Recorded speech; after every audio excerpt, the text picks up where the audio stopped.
नमस्कार दोस्तों, कलयुग के चमत्कार संतों की वाणी में आप सबका स्वागत है। दोस्तों, आज की हमारी वीडियो बनी है श्री हनुमान जी अमर जानी चिरंजीवी कैसे हुए। इस वीडियो को सुनने से पहले कृपया मेरे चैनल को सब्सक्राइब कर लें, इसे लाइक कर दें और कमेंट बॉक्स में सुनने के बाद आपको ये वीडियो कैसी लगी इस बारे में लिखें। आप कहाँ से ये वीडियो सुन रहे हैं वह भी बताइए और जय श्री हनुमान लिखना तो बिल्कुल ना भूलिए। आइए सुनते हैं।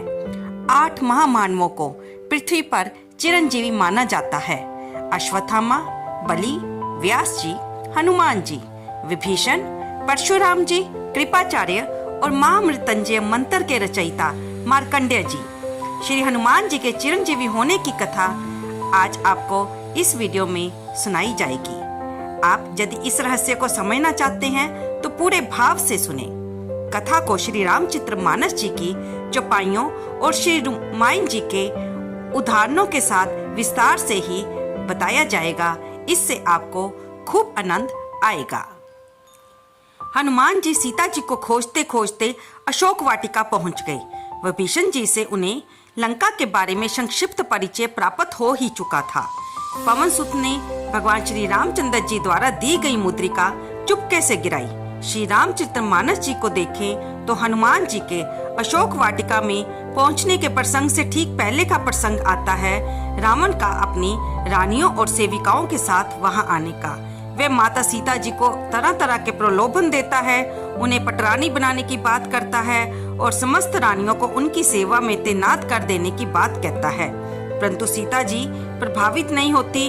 वह उन्हें डराने का दुस्साहस करता है। चंद्रमा के समान तेज प्रकाशवान चंद्रहास खड्ग निकालकर माता को डराता है और उन्हें 1 मास का समय देता है कि वे विचार करें, नहीं तो वह बलपूर्वक उनसे विवाह करेगा, अन्यथा उनका वध कर देगा। माता सीता जी शंका से भर जाती हैं और भयभीत भी हो जाती हैं। संकट के समय भयभीत होना सहज स्वभाव है। तभी हनुमान जी वहां पहुंचते हैं। वे वृक्ष पर छुपकर बैठे सारा देख रहे होते हैं और उचित समय की परीक्षा कर रहे हैं। रावण के जाने के बाद हनुमान जी सोच में पड़ जाते हैं। उनके पास 3 उलझने हैं। पहला तो माता सीता जी बहुत भयभीत हैं और यदि वे अचानक उनके सामने पहुंच गए तो वे और ज्यादा भयांकृत हो जाएंगी, यानी कि भय से और ज्यादा भर जाएंगी। हनुमान जी तो स्वयं को सेवक के भाव से देखते थे। सेवक अपने स्वामी के आदेश से आया है और वह भी उसकी प्राण प्रिया की सुध लेने। जिसकी सुध लेने आया है उसे भयभीत कैसे कर दें। फिर दूसरी उलझन जो कि हनुमान जी के सामने थी कि माता के सामने मैं पहली बार जा रहा हूँ। वानर कुल को ऐसे ही अशिष्ट समझा जाता है। कई माता मेरे किसी आचरण को अशिष्टता या उदंडता न समझ लें। अगर आज के तौर तरीके में कहूँ तो उनके समक्ष भी वही उलझन है जो हमारे समक्ष होती है।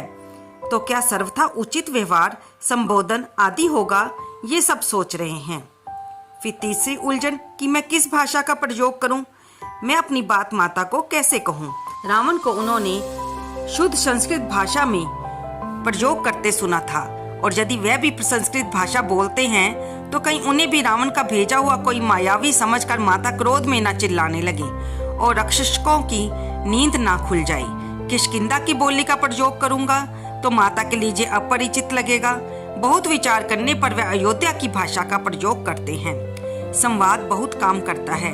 जब ऋषिमुख पर उनकी भेंट श्री राम लक्ष्मण जी से हुई थी तो वह एक ब्राह्मण का वेश धर कर पहुंचे थे और उत्तम संस्कृत भाषा का प्रयोग कर रहे थे।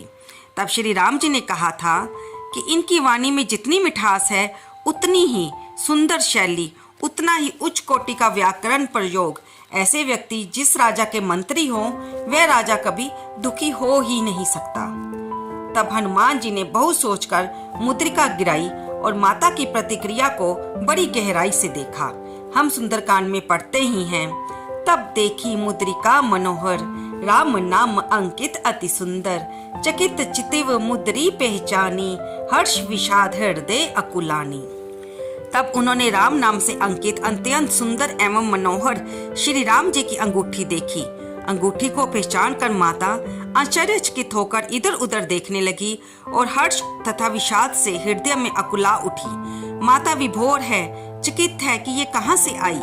यदि राम नाम के रस में डूबते हैं या राम नाम रस धारा की महिमा का आनंद लेना है तो इन 3 चौपाइयों के लिए आप तुलसी बाबा को उनकी भक्ति को देखते हुए श्री हनुमान जी के समक्ष राम भगत मान लेंगे। आगे आता है, जीती को सके अजय रघुराई, माया ते असी रुचि नहीं जाई। सीता मन विचार कर नाना, मधुर वचन बोलियो हनुमाना। सीता जी विचारने लगी, श्री रघुनाथ जी तो सर्वथा अजय हैं, उन्हें कौन जीत सकता है और माया से ऐसी अंगूठी बनाई ही नहीं जा सकती। सीता जी मन में विचार कर रही थी। इसी समय हनुमान जी मधुर वचन बोले, रामचंद्र गुण बढ़ने लागा, सुनत ही सीता कर दुख भागा। लागी सुने श्रवण मन लाई, आदि ते सब कथा सुनाई। हनुमान जी श्री रामचंद्र जी के गुणों का वर्णन करने लगे, जिनके सुनते ही माता सीता का सारा दुख भाग गया। वे कान और मन लगाकर ध्यान से सुनने लगी। हनुमान जी ने आदि से लेकर अब तक की सारी कथा कह सुनाई। हनुमान जी को तो इसलिए कम्युनिकेशन का मास्टर कहना चाहिए। कम्युनिकेशन में सिर्फ यही मायने नहीं रखता कि कैसे अपनी बात रखकर किसी को प्रभावित किया जाए, बल्कि किस स्थिति में किसके साथ किस प्रकार का आचरण करें। सीता माता जी बहुत पीड़ा में हैं।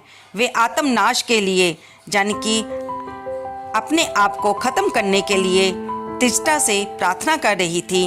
उसी समय हनुमान जी उन्हें मुद्रिका देकर आनंदित करते हैं, उनके मुख पर मुस्कान ला देते हैं। अब दोस्तों, आप ही निर्णय कर सकते हैं कि क्या हनुमान जी से भी बेहतर कम्युनिकेशन का कोई उदाहरण मिलता है।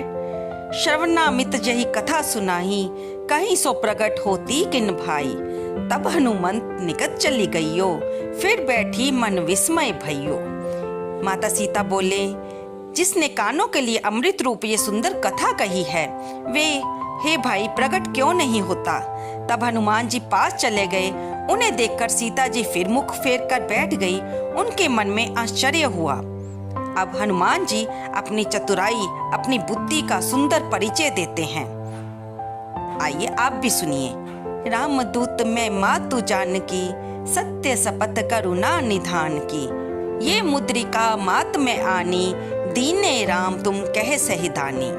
हनुमान जी कहते हैं, हे माता जानकी, मैं श्री राम जी का दूत हूँ। करुणा निधान के सत्य शपथ के साथ कहता हूँ, हे माता, ये अंगूठी मैं ही लाया हूँ। श्री राम जी ने मुझे आपके लिए ये निशानी दी है। ये कहकर माता सीता को उन्होंने प्रणाम किया। तब माता सीता ने पहचान लिया। वैसे तो सुग्रीव ने हर दिशा में दूत भेजे थे, पर प्रभु श्री राम जी जानते थे कि उनकी प्राण प्रिया के पास तो पहुंचेंगे तो सिर्फ हनुमान जी।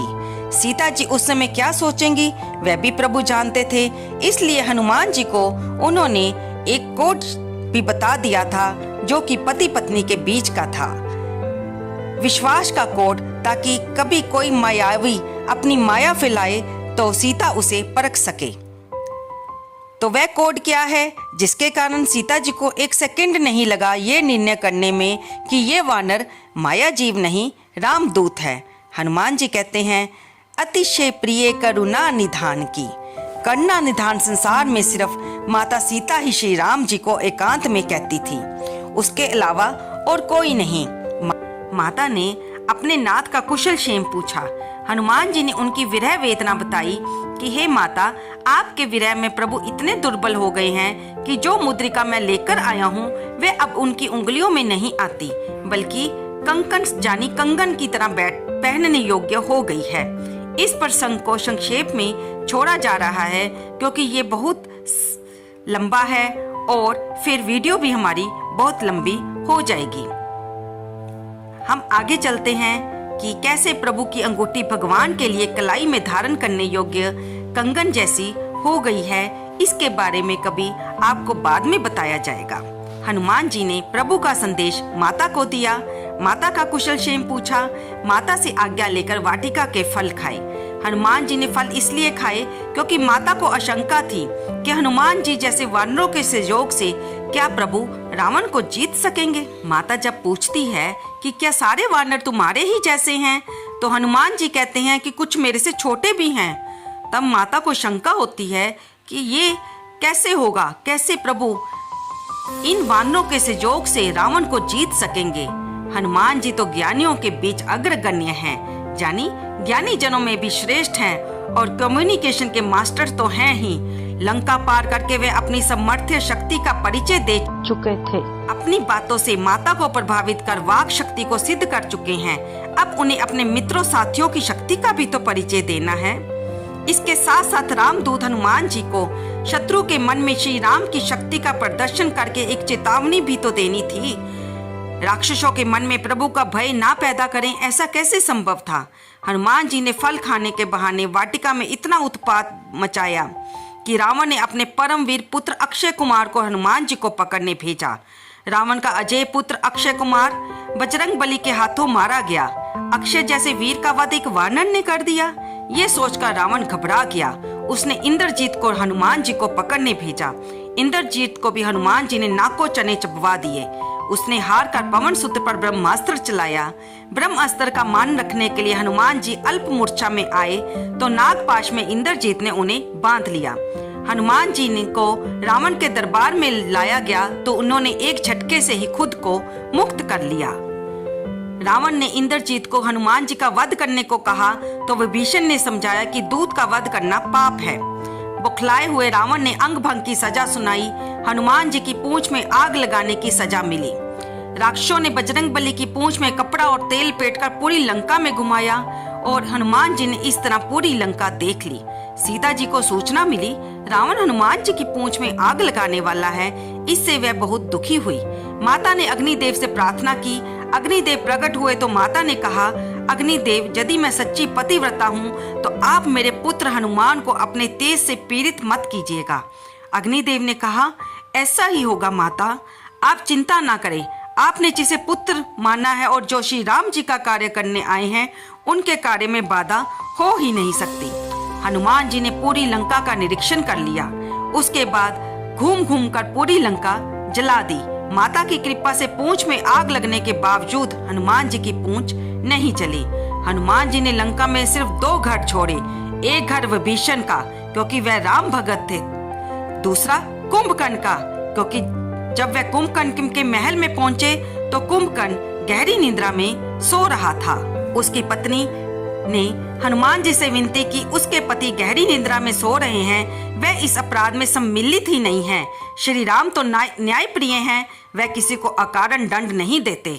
उसने कहा, सीता हरण में उसके पति की सहमति नहीं है, क्योंकि वह तो सो रहे हैं, उन्हें कुछ भी ज्ञात नहीं। हनुमान जी ने उसका महल भी नहीं जलाया। पवन सुत ने तसल्ली से पूरी लंका जला दी। फिर अग्नि अभी शेष थी।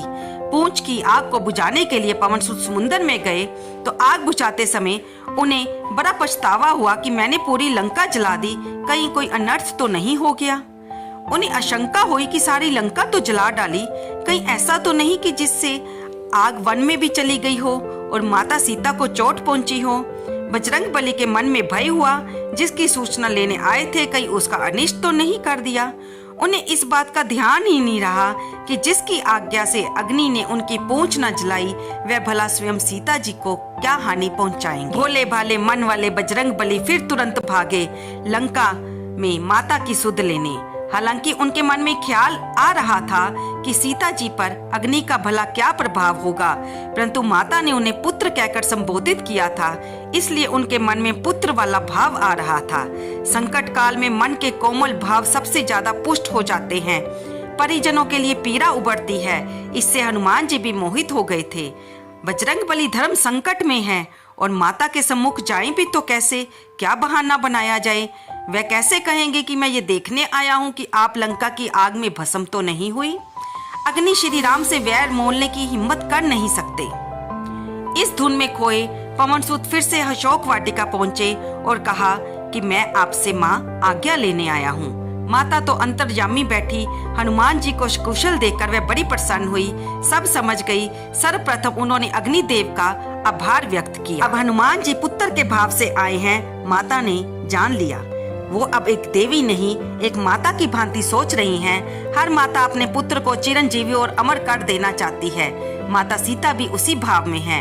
हनुमान जी को कुशल देखकर इतनी प्रसन्न हुई कि उन्होंने बजरंगबली को अमर होने का वरदान दे दिया।